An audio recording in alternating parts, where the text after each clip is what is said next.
we go now. If you are ready to live a life of abundance, if you are ready to best your best, then come to the edge. Because if you are not living your life on the edge, you are taking up far too much room. Here we go now. Welcome to The Edge. I'm your host, Eric Brown, and we have in studio again today, Mr. Mike Jones. Hey, good to see welcome, you, Eric. man. Welcome back. Yeah. Welcome back. Thank you all for coming back to this episode, and really do appreciate those of y'all that have subscribed For to this sure. podcast. I know that you're benefiting from this because we had a really good session in the last podcast, really focused on doing a much deeper dive. Indeed. Man, so much meat we left on that bone. So we're going to take a deeper dive today and really talk about how it all got started.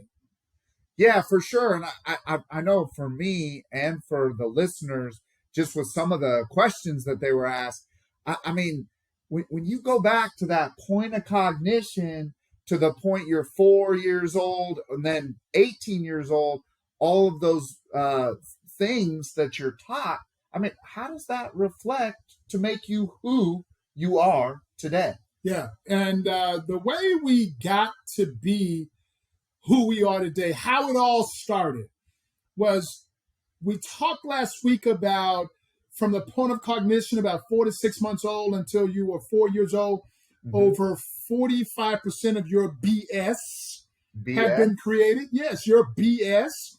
And I know that your significant other would say that it's BS too. But what we mean is belief system. By the time you were 4 years old, over 45% of the lens that you are viewing the world through was created. By the time you were 4 years old, that map that you have been navigating every relationship that you're in through was created.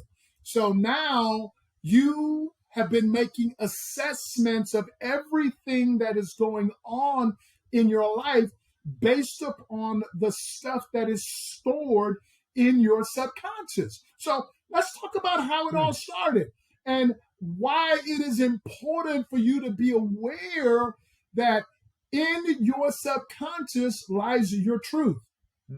Everything that you've been taught, there's a story stored in your subconscious that says, this is the truth. This is what Mama and Papa taught me. It's gotta be the truth. I've had some experiences over my life. Some of them only had to occur one time because they were so significant or so emotional that they are also stored in my subconscious. And I have a story about those things as well. So the awareness in this present moment is so important because in your subconscious is what we're going to call your truth. Your TRUTH, your truth. If you are in a significant relationship, if you have ever been in a significant relationship, the only reason that there was conflict in that relationship is because you were managing the relationship based on your truth.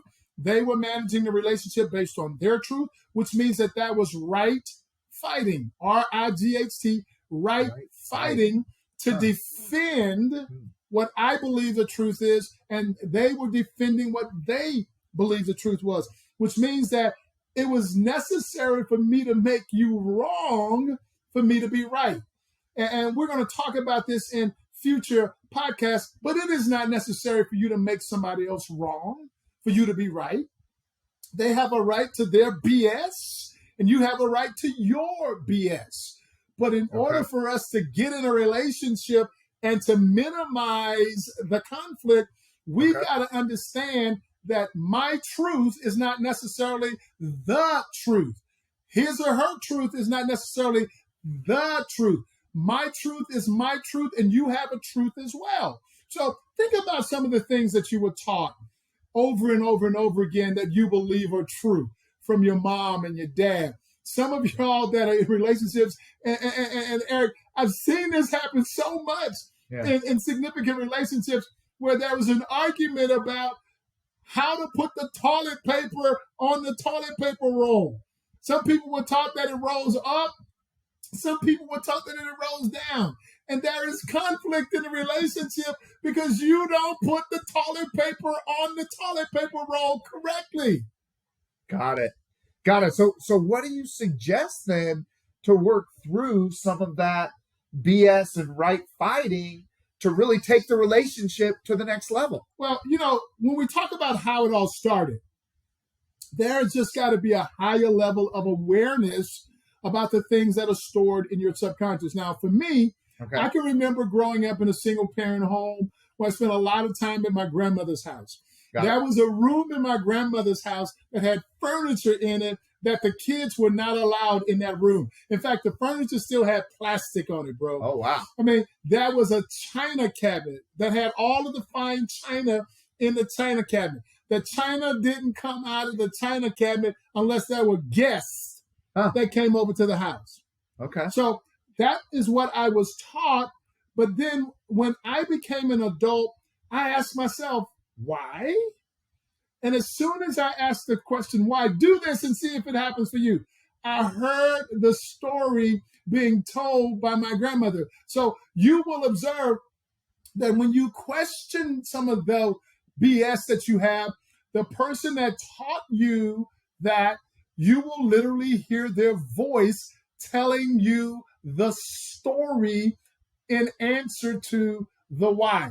So my grandmother gave me this story about why, we kept the fine china until guests came over. So I'm going to tell you what I found. My family, of whom I love with all of my heart, are the most important people to me on the planet. So as a result of that, I don't serve them on the Walmart stuff every day and wait until guests come over to serve the guests on the fine china. That's not the way it works for me.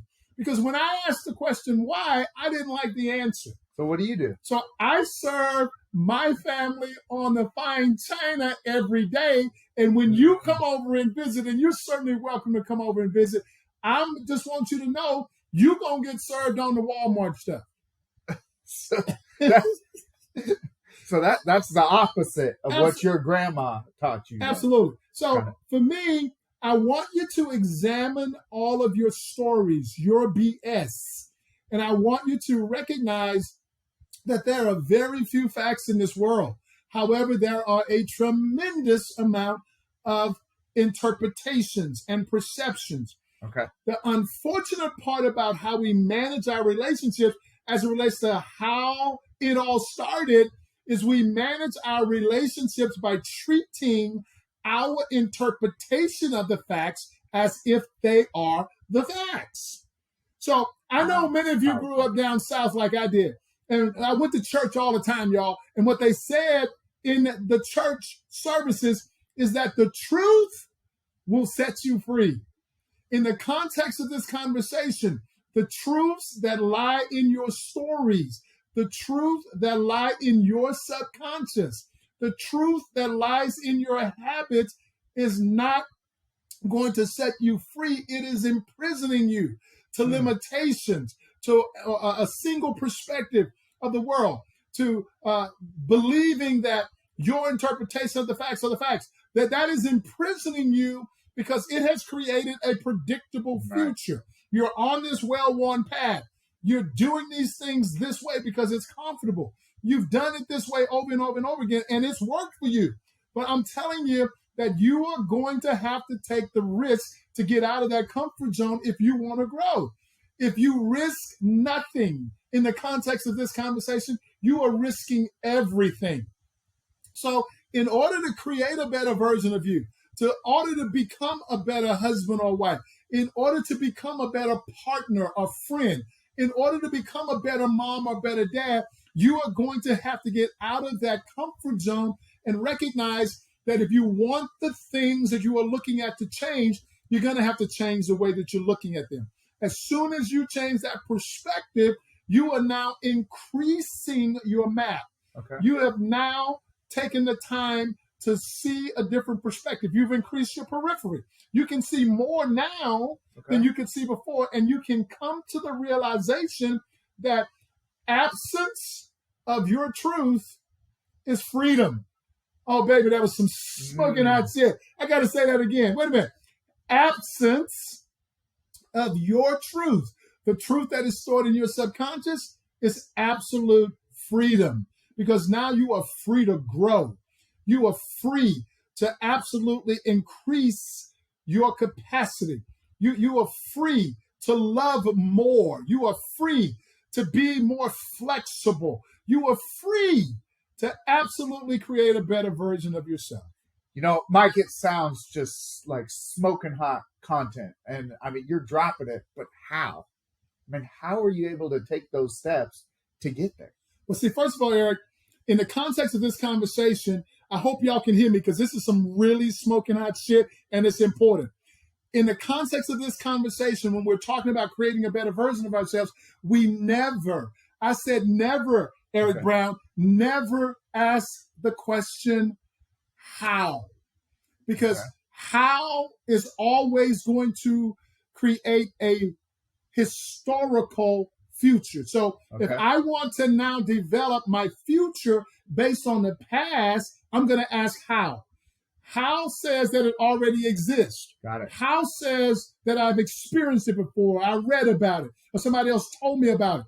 If I'm now asking what and why questions, I'm going to create a new possibility moving forward. So the only question that I want you to ask yourself is, what am I committed to do?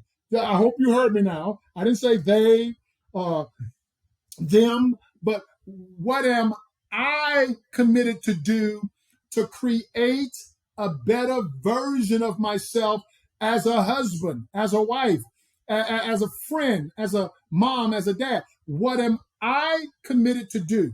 So for some of you, it may be to be more self-confident. For others of you, it may be to be more sensitive or more flexible. For others of you, it may be to have more self-worth. Whatever that is for you, what are you committed to do? To take a small step. Remember, I say small step, you say small wins. Small steps. Small wins. What are you committed to do? To take a small step today to create a better version of yourself. But remember this, there is no asking how. Okay, got it. There is no asking how. How will produce a historical answer where now you are creating your future based on your past. Got it. And I would submit, too, that the things that people have taught us over the course of our life, I mean, it wasn't out of malice. I mean, they taught us what they taught us. Absolutely. Yeah, and we talked about this a little bit during the last podcast as well. You know, they taught us how to survive. You know, so don't run across the street.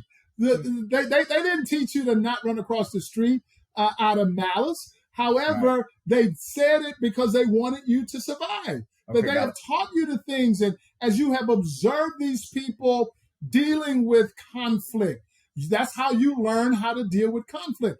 As you have observed them dealing with certain circumstances in their lives, that's stored in your subconscious. How you have observed them treating each other, husband treating wife, wife treating husband. That's how you learned these things. And now those things are stored in your subconscious, but they may not be the things that are going to allow you to create the life that you want. So I'm encouraging you to know that that's a part of your comfort zone. That's a part of your subconscious. All of your stories are stored there. Your superstitions are stored there. And then if I could just take a pause and kind of talk about that just for a second, because this could be somewhat of a humorous part of the conversation. I can remember learning all kinds of crazy superstitions that are stored in my subconscious. Step on a crack, break a back, break your mama's back. Yeah, y'all heard that one before as well. Back. So there's so many different superstitions and things. If you walk under a ladder, it's supposed to be bad luck. Yeah. Now, I'm going to say to those of you who believe that that's not bad luck, that's bad judgment. Because if you walk under a ladder and somebody's up on that ladder with a tool and it happens to fall and hit you, that's not bad luck. It's called bad judgment. I mean, all of the things that we've learned, if you break a mirror, it's 7 years of bad luck. It's nonsense. A black cat crosses in front of you. I mean, Friday the 13th, a full moon, All of these things are stored in your subconscious, and we've learned these things from other human beings. But if you will just ask one question, why? Yeah. Okay. You will find that there is no way to substantiate why you believe that or why you have that fear. There's no way to substantiate it. It's a learned behavior. So all I'm encouraging you to do is to recognize that if you want the things that you're looking at to change, you're going to have to change the way you're looking at it. There are so many different perspectives of the exact same thing. There is no need for me to look at how somebody else is looking at it and make them wrong because they don't see it the way that I do. Wow. I mean, definitely some smoking hot shit tonight, man. And I mean, what else would you add as far as how it all started to be who we be today? What would you give the viewers out there to bonus points on this? Yeah, so bonus point on that particular point is that there is a part of you that is called the creative subconscious. Okay. Let's refer to it as that little voice. Okay, got it. As soon as I step out of my comfort zone, as soon as I get out there on the edge, as soon as I start going for that sweet fruit, that little voice is going to manage me back to what I said the truth is. Now, I have stories that'll tell you that I am not a morning person. That is my truth. It is not the truth. Because if you are not a morning person, it is not because you came into the world predisposed with some hardwire that says this one's a morning person, this one's not a morning person. Okay. It is a behavior that you have learned and developed over the course of your life. That's how it all started. It all started with you as a small child, and somebody gave you this identity, Eric. You are not a morning person because you were a little hellion in the morning. You were up all snotty and crying and screaming and yelling, and they would look at you in the mornings and say, you are not a morning person. So now you got this identity or this label to go along with this behavior. So now you have now made an assessment of owning that identity, and now you say, I'm not a morning person. Everything that follows your I am, you are going to find is your truth about you. I am not a morning person. It is an identity, and the energy and the actions that are going to follow that will absolutely allow you to be inside of that truth of not being a morning person. So I'm just encouraging you to recognize that there's so much stuff stored in your subconscious. And there's a story there that will allow you to believe that it is the truth. There is that little voice that's going to keep managing you to that truth. Whatever the story is, that little voice is going to keep managing you to what you say the truth is. So anytime you step outside of that, it's going to feel like you're on the edge. So as you are getting out on that edge, you can already be aware that that little voice, that creative subconscious, is going to remind you of all of your stories when you're out on the edge. That's what's creating the sweaty palms. That's what's creating the increased heart rate. That's what's creating the butterflies that we're going to invite to stick around when they show up, because we want to become more comfortable with being uncomfortable. When we get out in that uncomfortable zone, we are living, baby, not just existing. There is the potential for us to grow. There's a potential for us to become aware of what we have been unaware of. There's a potential for us to create a better version of ourselves in every aspect of our lives. Wow, Mike, thank you so much, man. This has been like some really smoking hot content all podcast long. And ladies and gentlemen, if you benefited from this content, subscribe below, because there's going to be some more smoking hot shit drop every Wednesday night at 8 p.m. So come to the edge, because if you are not living your life on the edge, you are taking up far too much room. Here we go now.